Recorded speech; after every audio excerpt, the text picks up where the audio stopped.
শিক্ষা উপদেষ্টা নিয়োগের পরে মনে করেছিলাম তিনি যেহেতু নিজে শিক্ষক, তিনি শিক্ষকের মর্যাদার জায়গাটা বুঝবেন।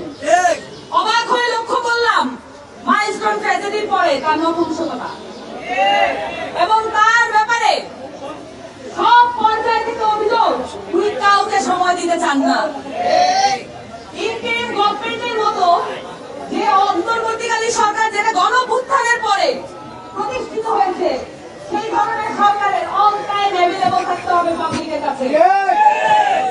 কিন্তু তারা নিজেদেরকে খুব বড় কিছু মনে করে, হয়তো তারা খুব বড় কিছু কামিয়েছেন।